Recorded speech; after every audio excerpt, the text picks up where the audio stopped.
Hey everyone, welcome back to the SMQB podcast. It's your host, Atlas. Sorry that it's been a while. Not intentional. For me personally, I went to TwitchCon the week after the last episode was posted. And then I've been trying to coordinate with people to get like Mike or AGB on this. And it just hasn't worked out timing wise. And that's also kind of the reason there hasn't been it is the reason that there hasn't been a mainline AMA sports show in a little bit as well. But it's got to the point that I'm like, it's time to do a solo episode. I want to get some more college football content out there for y'all. So, what do we got going on today? We got 5 previews. I could do more, but these are kind of the main 5 games. The other games are, I'm not going to say less caliber because, every week in college football there's always some spiciness in places you don't expect it, and maybe I'll reference the games after we do the previews. But as for the headline grabbing games, there's 5. You can see them on the screen on the top right, or I guess on the right side. And then we also got, for the first time, the AMA Top 25 on the bottom. It's our personal podcast top 25. It's not a power rating. It's just what we think each team should be ranked based on how they're doing this season. Very similar to the AP, and maybe we can go through that later. I definitely want to hear what you guys have to say in the comments down below. But for the future, we're going to get back into doing these SMQBs more regularly, especially since we're getting into that late October, November time. And we can start talking a little bit more about college football playoff and what teams have the best chance of making it. And there's certainly plenty of games that have wide-ranging implications for the top 10 in particular. I mean, we know Ohio State and Michigan's coming up at the end of the year. Georgia and Tennessee still have to play one another, not to mention the SEC championship's coming at some point. But yeah, let's just get into it. First game we're going to talk about is it's probably the game most people have been talking about this week. It's Ohio State traveling to Beaver Stadium in College Park, Pennsylvania. I think it's College Park, Pennsylvania, to battle the Nittany Lions. Um, Obviously, I shouldn't say obviously. There's a lot of parallels in this game, or I guess when it comes to circumstances, there's a lot of parallels with the game I believe in 2017, maybe 2016, where Penn State was coming off getting smacked by Michigan, and beat a top 5 rated Ohio State team. And I think if you're in College Park right now, that's what you're gonna want to happen this week. Just history repeating itself, and maybe it will. I mean, Sean Clifford's great. Well, maybe not A tier caliber when it comes to quarterbacks in college football, but he certainly has the experience. And they've got a great rushing core with like Singleton. Um, but this is one of those games where it's almost a prove it game for Ohio State. Um, a criticism, maybe not a criticism, but something you could point out about Ohio State so far is that they really haven't played anyone. That's not to say that they're not good. I don't like linking those two arguments. But the teams they've played have turned out to be worse than maybe they were perceived at the beginning of the season. I think what can you do as Ohio State? You schedule Notre Dame, at the time a top 10 team, and then they just turn out to be 4-3 and very mediocre. Um, and as a result, this is perhaps their first big test of the season. Um, with that said, I expect CJ Stroud to show out. I mean, if he is not the number one pick next year in the NFL draft, I mean, I think he should be the first quarterback off the board. Um, I he's thrown for over 2,000 yards this year. Almost 30 touchdowns, and like, what else can you say? He's been incredible, um, in every sense of the word. The only reservation you could have about this Penn State matchup is that Penn State's pass defense is better than its rush defense. Not that either are like particularly great. It's just that you know Ohio State's I suppose main mode of offense is happens to be attacking, where Penn State's just better in terms of their defense, but they're not a top 25 defense in any regard. I think they're actually down in the 80s. I could be wrong about that though. Um, Vegas has this line at 15 and a half, even with Ohio State traveling to Penn State. I I don't know if I like the number being that high. Um, this just feels like one of those games where um, Penn State's just going to hang with Ohio State. Maybe not close, but like 10 or so points. I believe James Franklin, although he's 1-7 against Ohio State, which is, you know, part of the reasoning as to why you should probably pick Ohio State to win this game. He's also 6-2 against the spread. So that makes me want to lean Ohio State, but not to cover. Um, but also just in general, I think this is just one of those things where I don't know, Ohio State isn't able to fully do everything it wants to do. Um, maybe something similar to the first part of the Iowa game. I know they eventually just tore that game open. Um, but I don't know, give me like Ohio State 37, Penn State 20. I think the over-under's at 62. I just don't see the game getting there. And I even think 20 points might be a bit generous to Penn State.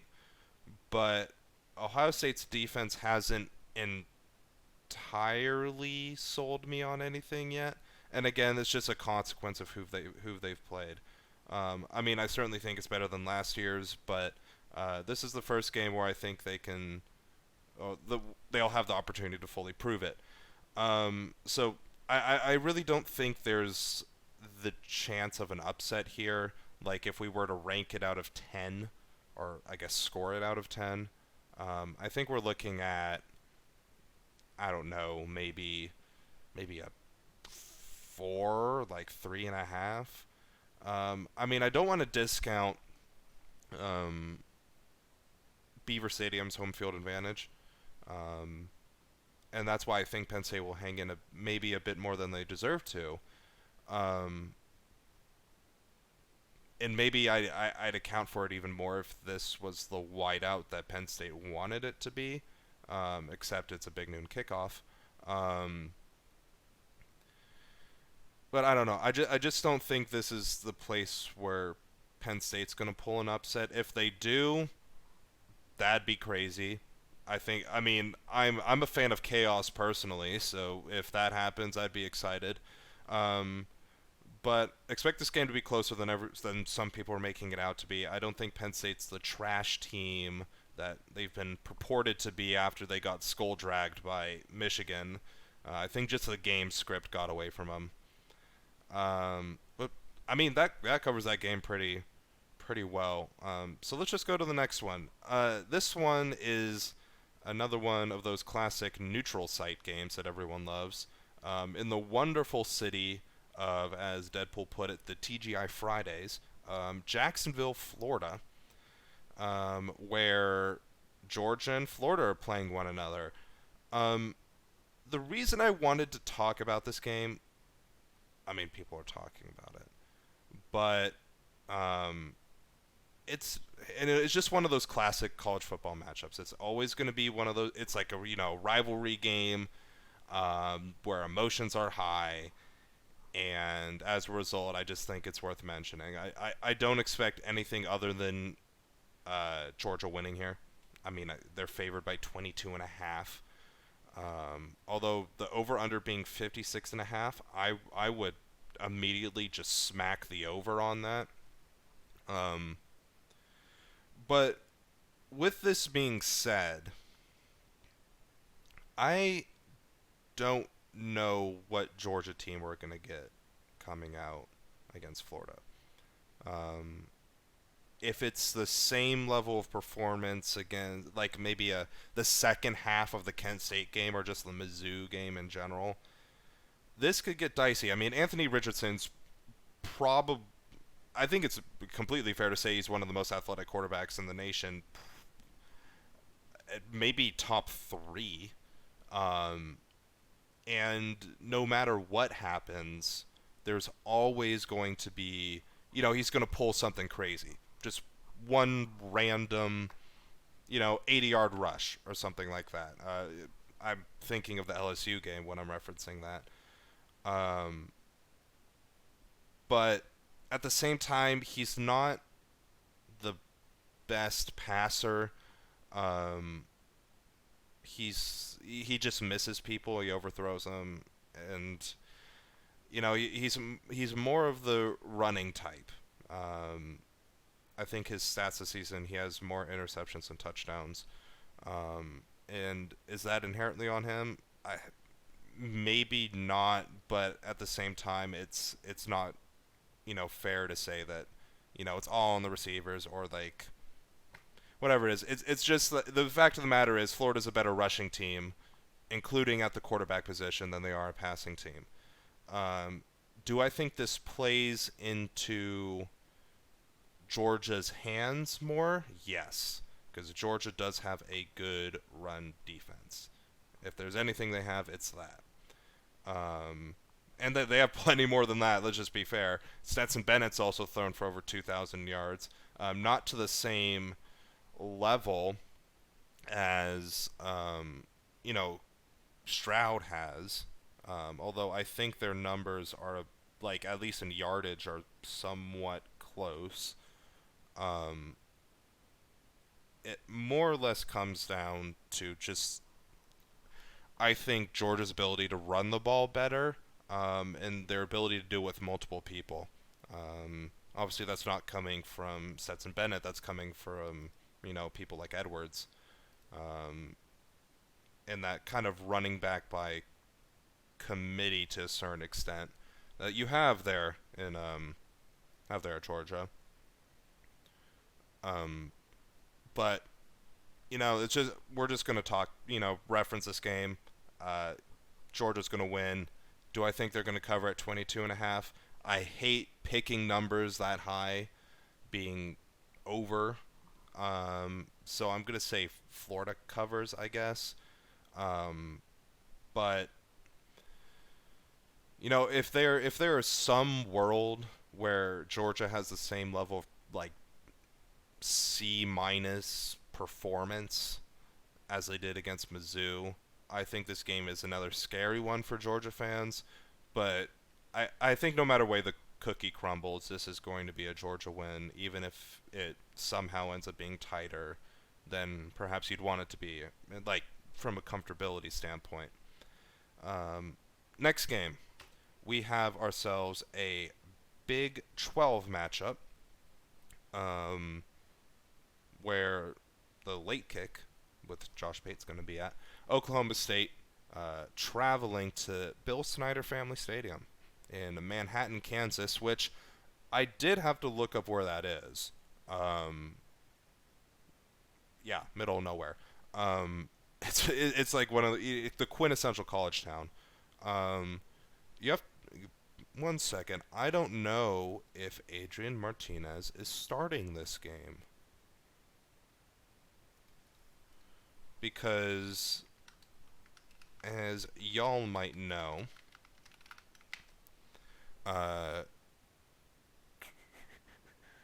it's going to be decided Thursday, according to this article. Well, Kansas State is coming off a loss to TCU that they, in all likelihood, would have won if Adrian Martinez was able to carry throughout the game, or carry on playing throughout the game. Um, and it's TCU again coming back to win a game, but uh, this pretty much ensures that Kansas State doesn't have a chance of making the college football playoff, or the result last week. Um, but with that said, they're still a great team. Um, and I think the result of this game depends pretty much on Adrian Martinez being able to play or not, because he adds that dynamic or that dynamism, if that's a word, um, to this Kansas State offense that without their, maybe relying on Vaughn a bit or Deuce Vaughn a bit more to power their rushing game, which is very good. Um, on the other side of the ball, um, we have Spencer Sanders. He's definitely I feel like he's Stetson Bennett caliber of quarterback. Still 2,000 yards, 15 touchdowns this season. Um, but he can be inconsistent. And when he has a bad game, Oklahoma State tends to have a bad game. Um, he picked it up in the second half against Texas. They pulled the victory out there last week. He was just inconsistent down the stretch against TCU the week before. They end up losing that game in double overtime. I think this Oklahoma State team understands the position that they're in. They're a top 10 team, and if they have any chance of punching a ticket to the college football playoff, they're going to need to win this game. And I think they are going to play every game that they have with such a disposition, let's call it. So let's get into the matchup in general, because it's an interesting dynamic where, again, it's kind of a similar situation to what we talked about with Penn State and Ohio State, in that if there was one area of the defense that Kansas State would perhaps be considered better than its other half, it would be passing. They allow 230 yards a game, which is pretty. It's not like knock your socks off level, but it's pretty good. Conversely, allowing like 144 yards on the ground, and that's where Oklahoma State's going to hit you. I mean, I think Dominic Richardson for the Cowboys is a good college football running back. But it's really the Spencer Sanders show, getting it out to his targets like Bryson Green. So the question is, can Kansas State stymie Sanders enough to make this a close game? And that's even with Adrian Martinez, because then we get to the question of, will Kansas State be able to score with Oklahoma State? I don't have a good answer to that question, because there's definitely been instances this season where Kansas State just hasn't been able to score. I mean, their loss to Tulane, their narrow win against Iowa State, and then there's been, the entirety of the second half against TCU. But there's been plenty of other instances where they can put up 40 high 30s points. And that's why I say the result of this game is highly dependent on Adrian Martinez's ability to play. If he's out, I'm picking Oklahoma State outright. The line right now is 1.5 in the favor of Kansas State, over under at 56. I think that's just home field baked in. But as I'm not convinced that Martinez is not going to play, give me Oklahoma State to win and by extension cover.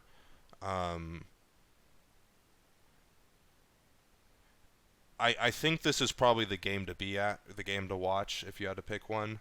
Um, but I don't know. It could get out of hand if Adrian Martinez is not starting. Next game, we have another fun watch at Neyland Stadium. We're the undefeated Volunteers. Who thought we would be saying that in week 8? Week 8. I think it's week 8. Could be week 9. The fact that I don't know this off the top of my head is a bit embarrassing. I'm scrolling. Where is it? It's week 9. Okay. Well, I guess technically there was that week 0, week 1 where like Northwestern beat Nebraska and Ireland. I still don't know why that game happened. But anyways, Kentucky, the Wildcats, travel to Tennessee. Wildcats, after back-to-back losses against Ole Miss and South Carolina, beat Mississippi State, which surprised me in some ways because I thought Mississippi State has a pretty good team this year. And I'm not saying it's because like Kentucky's a bad team. Maybe it was just like a matchup thing. And Kentucky had a bye last week to prepare for this Tennessee game. Tennessee had pretty much the same thing against UT Monroe. Is it UT Martin? UT Martin. Sorry to all the UT Martin fans out there. This just I don't know. I don't really see a path for the Wildcats to win this one. I think it's worth noting because it's like a matchup between two top 25 teams. But I don't think Kentucky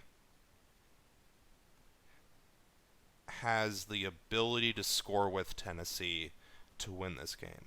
Now, if there's a world where Kentucky's defense, which admittedly, or I don't even know why I said admittedly there, is much better than Tennessee's and pretty good for the SEC, allowing under 200 passing yards and like 117 on the ground. Is there a world where they can limit the Tennessee Volunteers to scoring 28? Because Kentucky hasn't shown me the ability that they're going or that they're able to score consistently above 30. That's just really the truth of the matter. And if there was a world in which they could do that, it would be if they could exploit Tennessee's pass defense, which is not great. And when I say not great, I mean it's I'm going to actually look this up. Where does it rank? Because I would not be surprised if it's in the like hundreds nationally, which is Tennessee pass defense NCAA. Come on, Google, give it to me. Boise State's #1 in the nation? What the heck?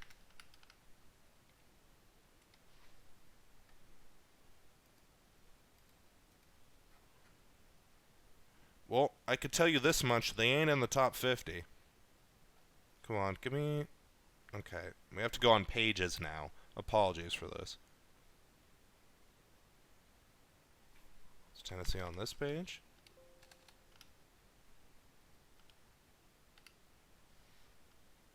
Because you're only 10, I see. Am I going to edit this out? No. This is probably... See me floundering is... Oh my god, they're the second worst in the country. They're 130th out of 131 teams in NCAA. Although, I'm going to keep it... I see my team Oregon at 114th. That's gonna make me cry. Anyways, getting back to what we were talking about. Do I think Will Levis and this Kentucky team can beat Tennessee through the air?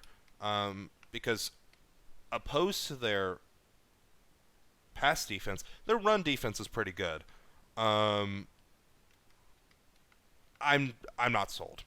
I think Will Levis is a serviceable uh, quarterback, um, but I don't know if Kentucky has the weapons um, to exploit the worst part on the defensive side.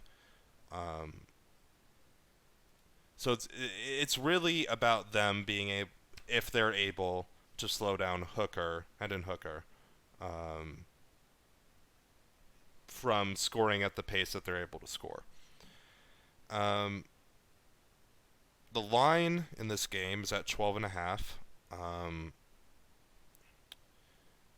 I don't see, and the over/under is at 62.5. I don't see this game getting to 62.5.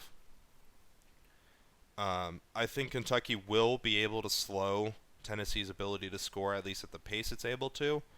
But I don't know if they're going to be able to limit the total amount that Tennessee is able to score.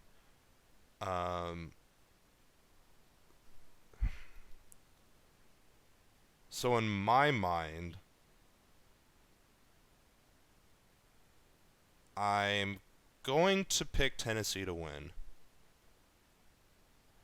Uh, I don't like them to cover, so give me Kentucky covering. Um,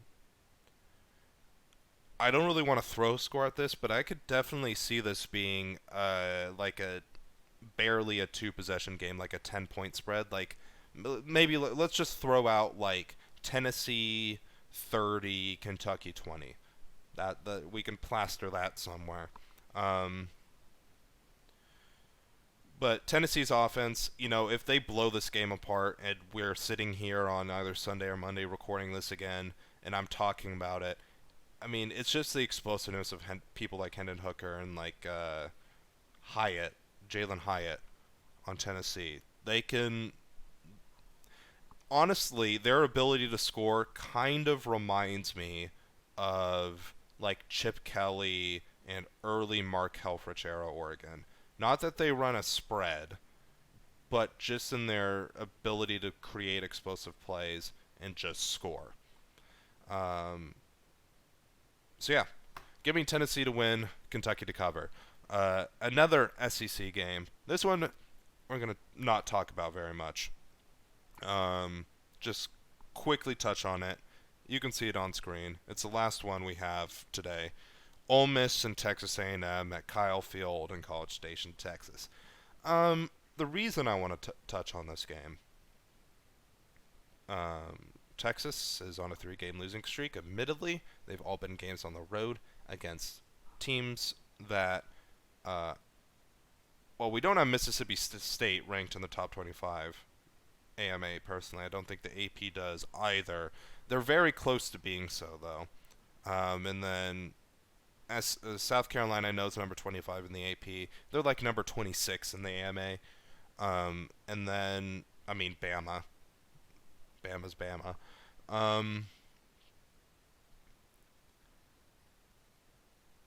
I've been listening to a lot of podcasts and a lot of talk shows talk about Jimbo Fisher's position at Texas A&M. Do I think he is anywhere close to being fired? No, he has, like, you can't hold like the buyout clause of like, I don't even know what his buyout clause is. I just know it's in the multiple millions. You can't say that as like a, oh, like if you don't do better, we're gonna buy you out of your contract and fire you. There's no incentive. Like he's like, okay, sure, do it. I'll get millions, and then I'll go get picked up by another college team. Um, that's just a fact of the matter. The Texas A&M position. I don't know what this will mean for the future of the program, like beyond this year. Um, but I was reading on Twitter about how people were hypothesizing that because Texas A&M, they used the word bought their class with like NIL as it is. Um, for the sake of consistency, I'll continue to use the word bought. Um, they because of them buying their class, uh, some players are not as committed to the school as you might hope they would be. I mean, in the news recently, there's been the suspension of 3 players on the team for allegedly um, smoking weed in the locker room before the South Carolina loss, which if you were to do that anywhere, I'd say you should probably do it at Autzen, not in South Carolina. Um, but um, does it does an action like that show that Fisher or maybe the staff has lost the locker room, which is like words that will make any NFL coach tremble in their grave, let alone a college football coach. Um, I don't know. I think it will definitely lead to what's happening this season will lead to, um, a big reshuffling of the staff down there at A&M, um,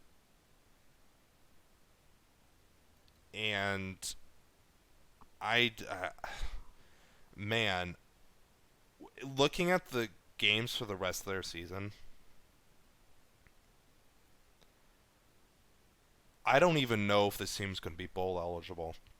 And can you imagine someone saying that to you entering the season?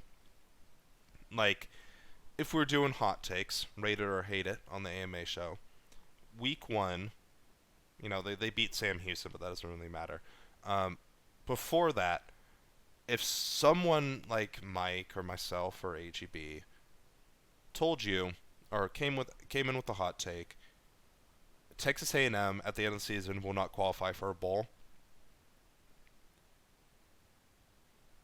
I think people would laugh you out of the room.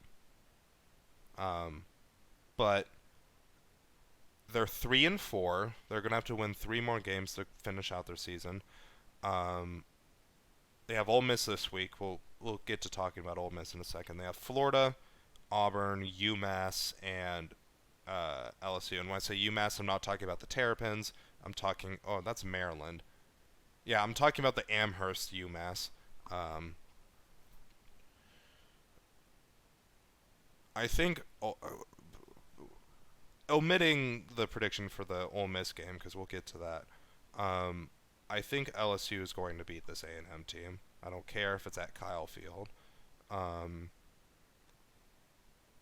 which means because spoilers, I'm going to predict that Ole Miss beats A&M. They're going to have to beat Florida, Auburn, and UMass to qualify for a bowl. Um, do I think they can do all 3? Sure. I mean, Florida's not entirely formidable, but at the same time, A&M is not either.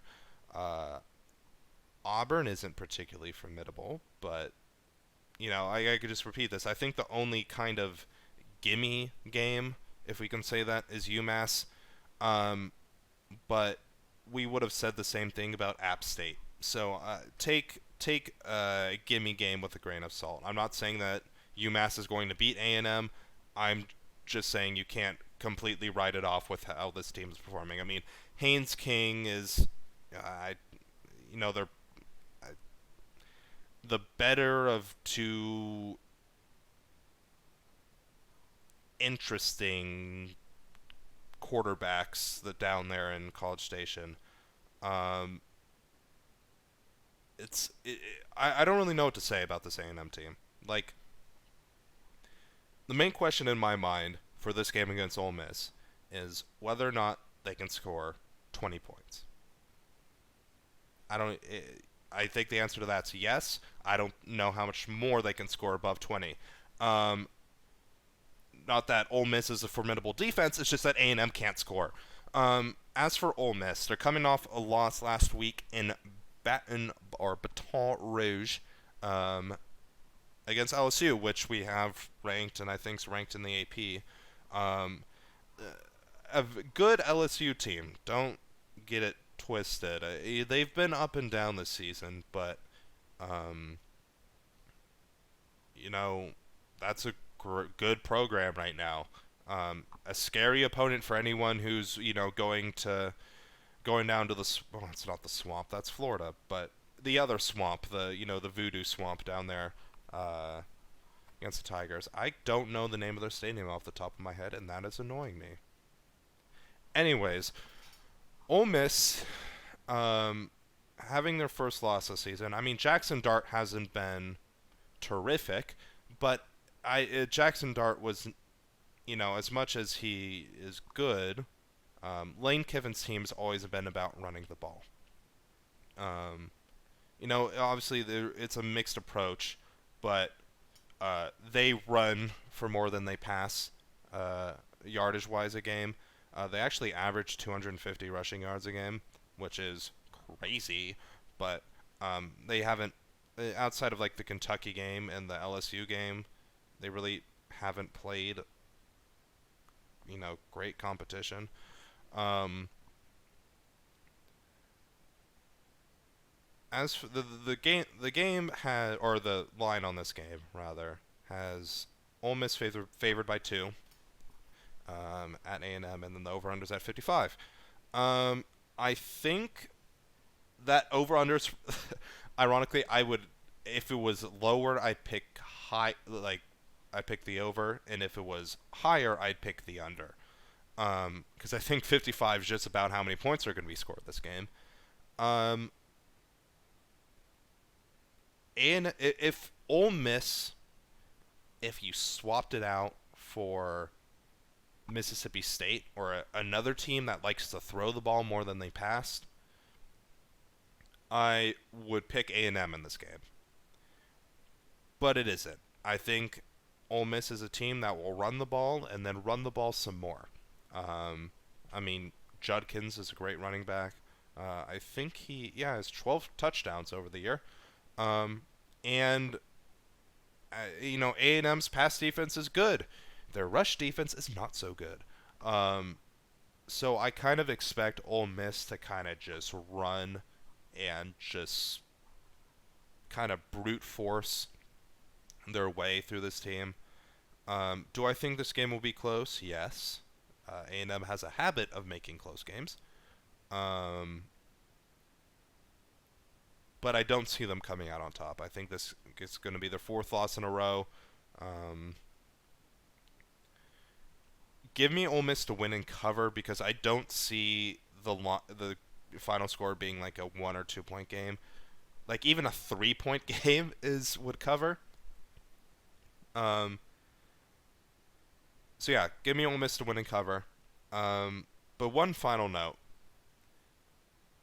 Texas A&M's 3-4, and we look at their wins this season. Can we say that they have good wins this season? I mean, they were perceived as good wins at the time. Don't get me wrong; they've beat Miami and Arkansas. I think the quality of those wins have severely diminished since then.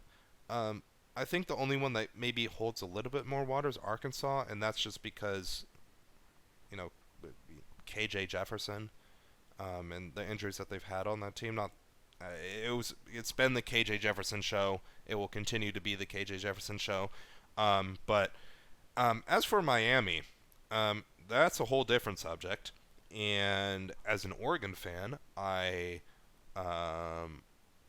all the issues that we had with Cristobal have now carried on to Miami, and in probably a worse way. Everyone was really high on Miami this year. Admittedly, I mean, I think Cristobal's a great recruiter, and he can make a team 11-2 or 10-3. That just won't be this year. It's a rebuild, and sometimes with rebuilds they start messy. You find out that there's more damage or more that needs to be fixed than meets the eye to someone like me, or a common college football enjoyer. And it is sad to see a Miami team that has that history of being an elite program, perform so poorly. I think they started the season as like runner-up favorites to win the ACC. I don't know where they are now, but I can tell you they are nowhere near that anymore. Um, with this, okay, that's the preview's over. Preview's over. A couple more things to talk about quickly before we end the podcast. I guess running through games that I think will be enjoyable to watch that we did not, or I did not cover in a preview. Notre Dame, Syracuse. Syracuse coming off a really emotional loss to Clemson. Um, that is something that honestly should be talked about at some point. DJ Ualongale being subbed out for Cade Klubnik, and Cade Klubnik leading that Clemson team back to victory. Um, Funnily enough, I saw a Twitter post about DJ entering the transfer portal and joining Oregon next year. Um, it was a meme, but it made me laugh because Oregon loves a good transfer quarterback. Um, but I think Dabo Swinney made it clear enough that DJ will continue to be the starter there. But Cade Klubnik, man, he saved that Clemson team from nosediving off of the ranks, and there will be a discussion at some point if it comes down to a undefeated Clemson and then like maybe an undefeated TCU or even a one-loss TCU or one-loss Oregon, and they're all vying for that fourth spot. I don't think an undefeated Clemson is going to be a more meritorious case than a one-loss TCU or Oregon. Um, as the old adage is, you're not what your record says you are. I mean, they're a good team. They're going to be on. I think they're going to end the season undefeated. It's just I'm unsure of the caliber of teams that they've played. NC State, good team, but are they as good? Like, if we're talking strength of schedule, will the teams that Clemson have played be to the same level that the teams that TCU and Oregon have played? I'm going to say no. But we'll see. Anyways, getting back to the game I referenced, so Notre Dame, Syracuse. This is it's out of conference, but it really is a must-win for Syracuse. Notre Dame's, had its up and down parts of the season. Syracuse favored by 2.5, and the closeness of that line is going to reflect the closeness of that game. I don't see it. Syracuse blowing this one open. But Schrader's a great quarterback, and Tucker and Gadsden, running back and wide receiver respectively, show a lot of promise. I think Syracuse is a good team. It's unfortunate how they lost, but give me Syracuse to win that one. I guess we're doing mini previews. Other games to watch.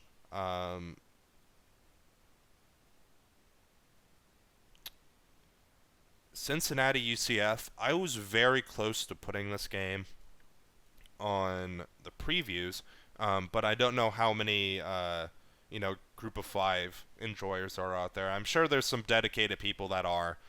But UCF's coming off its loss against Eastern Carolina, which is a good team in its own right. I think they're traveling to BYU this week, which BYU's the wins that some teams have over BYU are looking a little less good now. And when I say a little less, I mean definitely a little less. And then Cincinnati's coming off, I guess 2 weeks now of very narrow wins in games that maybe should not have been narrow wins. Honestly, this Cincinnati team's ranked. They lost to Arkansas at the beginning of the year. Okay, so UCF is favored by 1.5 at home. I think this is going to be one of those games to the level of who did App State play like the week after A&M when game day went there and they won on the Hail Mary. I could see this game being a game like that. It's just more of like a premonition than any sort of prediction about what's going to happen. Other matches I think are worth noting. I'm just scrolling through here to see if there's anything super noteworthy. I mean, the Michigan State Michigan game's happening this week, but Michigan State's not a good team. I'm sorry to say. So that's why that's not being covered. Um, the only other one I guess would be Utah Washington State. Man, before we talk about that, we'll talk about Coastal Carolina Marshall. Um, Coastal Carolina's like number 27 on the AMA polls. They're a one-loss Sun Belt team. And there's plenty of two-loss teams in the top 25. Just something worth noting. I don't really know what it is beyond that. I think Marshall's actually favored in that game because it's being played in Huntington, West Virginia. But I don't know. Coastal Carolina is always one of those teams that ends up in a bowl game, and they're a good quality Group of Five team. So if you like to see games in the Group of Five, which are honestly they just tend to be more high scoring or just closer in general, have at it. I think it'll be a good game. But yeah, Utah Washington State. Utah's favored by 7. The game's being played in Pullman. Pullman is a difficult place to play.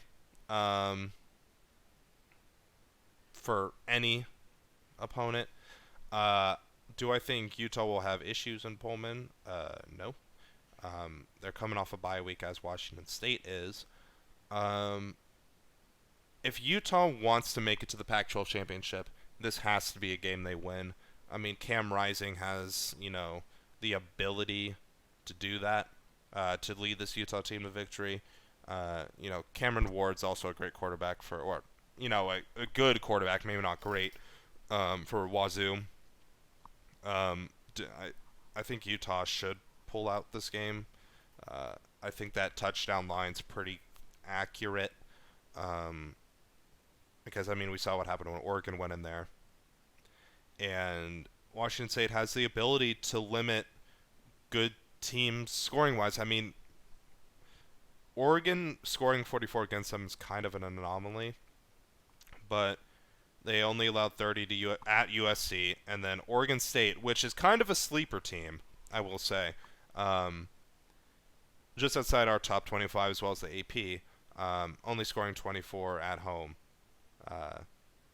So Washington State finally coming back home. I think the upset meter on this game is actually at like a 6 or 7. Because I think Washington State is that team. But at the same time, Utah, I think, understands this is another situation similar to Oklahoma State that we talked about earlier. Except in this case, it's not. I don't think Utah can expect to be a college football playoff team anymore. But if they want to be in the Pac-12 championship, this is a must-win, and they will play every game that they have, knowing that there's no room for error with a trip to Oregon coming up for them. They know that this is a must-win. And I think they'll play with such urgency. With that said, I guess we'll just run through our top 25 real quick. Over here, Ohio State, Georgia, Tennessee, Michigan. I think that's pretty accurate to most people's top 5, let alone, I think the top 9 or 10, even 11 to a certain extent, are pretty much in the order as people would, as most people have them in. I've seen some people putting Bama over Clemson or, even Tennessee over Georgia or, some sort of alteration. But I don't know. It's close up there. As much as some people, might disagree. It's in that area below the top 10, 11. Because I think actually, in the AP, Wake Forest and USC are tied on points, which I don't think I have seen before. So they have a joint 10th place, and then it jumps to 12th. Their 12th rated team, I believe, is Penn State. I believe. No, Penn State's 13. Who is their 12? You know, we're going to look this up. Just dragging out the watch time of this podcast. Totally. Got to get like the mid-roll ads. I think we're their 12th is UCLA. We have UCLA at 13. They dropped Ole Miss all the way to 15. I think that's unfair, because I think LSU is a good team. So, Ole Miss gets 12th for ours, and then we got UCLA, Syracuse, Penn State, Illinois. Kind of a sleeper team this year. I think people have started to recognize how good their defense is. But, again, let me pull this up. When do they play? I mean, I think they'll, because they're in the Big Ten West, I think it is pretty obvious that they'll be playing in the Big Ten Championship.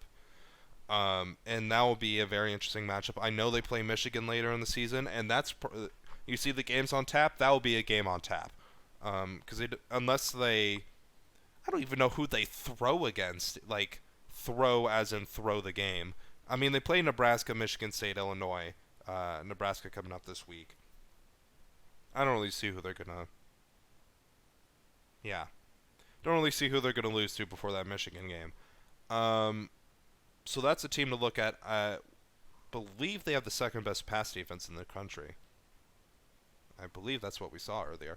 And then Utah, some polls have them higher. I mean, they're as high as I'm comfortable putting a 2-loss team. Like, they beat USC. That has merit. Losing to UCLA. UCLA is a good team. I think it's really the loss to Florida that's kind of preventing us here at AMA from ranking them a little higher. I mean, they're certainly a good team. But, you know, fortune has it as fortune has it. You might power rate them. I think late kick they're power rated. Oh no, it's SC that's power rated above Oregon. Never mind. Then we got LSU.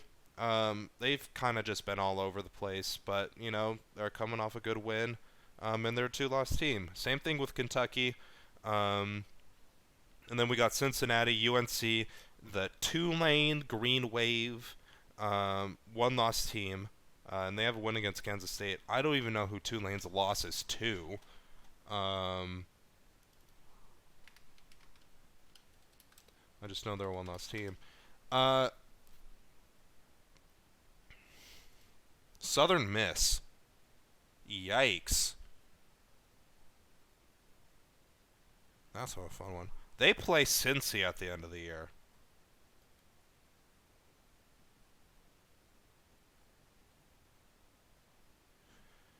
Yeah, that's a bit unfortunate. They're going to lose to Southern Miss, but I mean, not that Southern Miss is a horrible team, but anyways. Then we've got Kansas State there at 23. I think this is just unfortunate. They beat TCU if Adrian Martinez stays in, so... but I think it's only fitting that they go below Tulane. And then we got NC State. They had a bye last week. And then we got Liberty at number 25. 1-loss team. That's kind of why they're there. They've beat some good teams. They played it very close against a top 10 Wake Forest.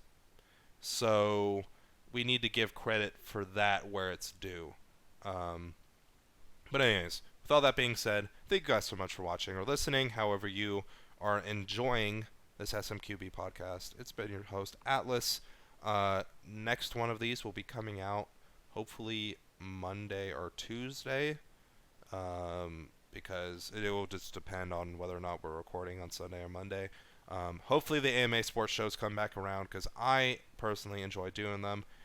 You can watch them live on my personal Twitch channel, The Human Atlas. But make sure to check out everyone's channel in the description. Mike, AGB, and myself, all on YouTube. Even though I don't really post on YouTube, so I should probably just be linking my Twitch down there. Take it easy. SMQB signing off. Yeah.